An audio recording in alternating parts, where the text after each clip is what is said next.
ለዚህ ቻናል አዲስ ከሆናችሁ ሰብስክራይብ አድርጉ። አስተማሪና ጠቃሚ ቪዲዮዎችን በዚህ ቻናል ማግኘት ትችላላችሁ። ሰብስክራይብ አድርጉ። ወይዘሮ ዝናሽ በጣም ደነገጠች። ዳግም ልጇ ከሌላ ቦታ ተወልዶ ያደገው ልጇ ዳግም መጥቷል። ከዚህ ባለፈው ክፍል ኑሐሚንን መድኃኒት ልትውጥ ስትል ያዳናት ልጅ የወይዘሮ ዝናሽ ልጅ ነበረ። እኔ ግራ የገባኝ ነገር ግን ወይዘሮ ዝናሽ እንዴት አድርጋ ነው ዳግምን ከሌላ ወንድ ልትወልደው የቻለችው? አቶ ለይኩንን ካገባች በኋላ ነው ዳግም የተወለደው። ይሄም ማለት ትልቁ ልጅ ናሆማ ነው ማለት ነው። የሁላቸውም ትልቅ ናሆም ነው።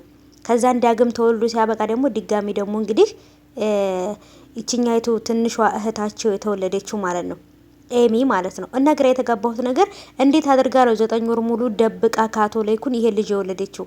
ኦ ማይ ጋድ። ሰላም ውድ የተከበራችሁ የቻናል ተከታታዮች እንዴት ናችሁ? ከኔ ጋር ሁሉ ሰላም ነው። ሰላማችሁ ይብዛልኝ ባላችሁበት ውድ ቤተሰቦቼ። ለቻናሌ አዲስ ከሆናችሁ ሰብስክራይብ አድርጋችሁ ቤተሰቡን፣ ነባሮች እንኳን በሰላም መጣችሁ ብያለሁ ውዶቼ።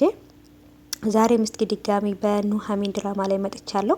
እጅግ በጣም ገራሚ ነገር ተፈጠረ ማለት ነው ውዶቼ። ከዚህ በፊት ባለፉት ክፍል ካስታወሳችሁ ኑሐሚንን ያዳናት ዳግም የወይዘሮ ዝናሽ ልጅ እንደሆነ እንግዲህ ብዙዎቻችን አውቀናል። እኔ በጣም ግራ የተጋባውበት ነገር ቤት ወይዘሮ ዝናሽ እንዴት አድርጋ ነው ዳግምን ከሌላ ወንድ የወለደችው? ማለት ይሄ መጀመሪያው ልጅ ናሆም ነው። ከናሆም ቀጥሎ ኤሚ ናት። የመጨረሻ ልጃቸው ኤሚ ናት።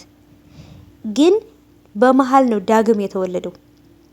ግራ የተጋባሁበት ነገር አቶ ለይኩን ላይ ተደብቃ 9 ወር ሙሉ አርግዛ እንዴት ልትወልደው ቻለች ነው ግራ የገባኝ ነገር። ከዛ ወልዳ አባትየው ጋር ጥላ ተመልሳ እዚህ የባሏ ጋራ አቶ ለይኩን ጋር ተመልሳ መታለች። እና ነገሮች በጣም አወዛጋቢና ግራጋቢ ነገር ናቸው። እሱም ደግሞ ለቤተሰቦቼ አስተዋውቂኝ፣ ወንድም እህቶቼን አስተዋውቂኝ፣ ወንድሞቼ እህቶቼን ተዋውቄ መኖር እፈልጋለሁ ከነሱ ጋራ። ይሄ ቤት ዘና ፈታ ብዬ ከወንድሞቼ ጋራ ከእህቴና ከወንድሜ ጋር መኖር እፈልጋለሁ። ስለዚህ ከቤተሰቦቼ ጋር ሁሉንም ጋር እንድታስተዋውቂኝ እፈልጋለሁ። ወልድሽ አባቴ ጋር ጥለሽኛል፣ የእናት ጸረን የእናት እቅፍ ሲናፍቀኝ የት ነበርሽ እያለ በጣም ነበር ዳግም እየተበሳጨ የነበረው። ዳግም እውነት አለው፣ ወልዳ ጥላዋለች ማለት ነው። እዚህ ጋር ኤሚ እህቱ ናት፣ ናሆማ ወንድሙ ነው። ግን ግራ የተጋባሁት ነገር በኤሚና በናሆማ መሀል ላይ ነው ይሄ ልጅ የተወለደው ማለት ነው። ዳግም ምን አይነት ጥያቄ ሊጠይቅ እንደሚችልና ምን አይነት ስሜት ሊሰማው እንደሚችል ማሰብ ራሱ በጣም ከባድ ነው ማለት ነው። ቤተሰቦች ኑሐሚንና አባቷ ከዛ ቤት ተከራይተው ወጥተዋል። ያ ነገር ደግሞ በጣም አሪፍ ነው። ምክንያቱም ሁለቱ በነጻነት በሰላም ያለ ጭቅጭቅ ያለ ገልማጭ ምንም ነገር አብረው ለመኖር ይጠቅማቸዋል።